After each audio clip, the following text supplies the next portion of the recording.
Hi. Sunday continued the wave of anti-migrant asylum seeker protests in places ranging from Norwich, Stevenage and of course Epping. Some were sparsely attended, others less so. The government is in a state of panic, now claiming that they intend to speed up processing, empty the migrant hotels, start deportations and smash the gangs. While there are only a tiny minority involved in a hotel protest, the impression conveyed by media of every persuasion is otherwise. Even in the unlikely scenario thereby the government actually speeds up all this process, it will satisfy no one.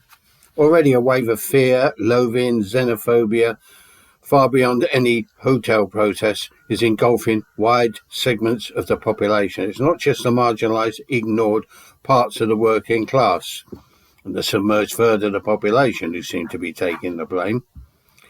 While the likes of Farage, Badenoch, Jenrick, through to the Union Jack-draped Starmer, spouting sub-Powell-like rhetoric, seem to be absolved of responsibility.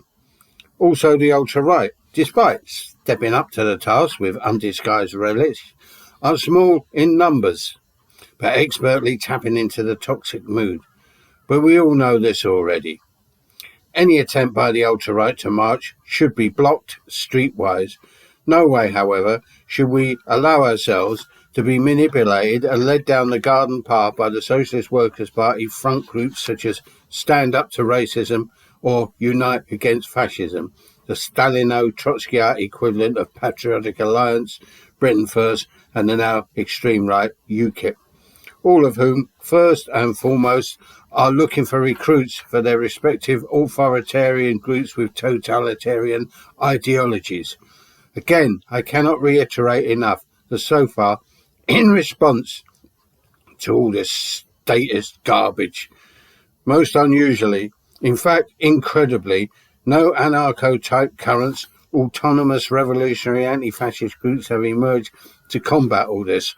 Although as individuals and small affinity groups there's certainly a minor presence, but as things have moved swiftly and heat up and move towards serious dialogue, consolidation are urgently required, along with ejector seat treatment that removes all the accumulated middle-class identity politics, political correctness that prevent class politics from coming to the fore, that has held us down and restrained and divided us for too long, and has absolutely no relevance to what's going on anywhere right now, the interesting times that are unfolding presently and will do in the near future. Bye.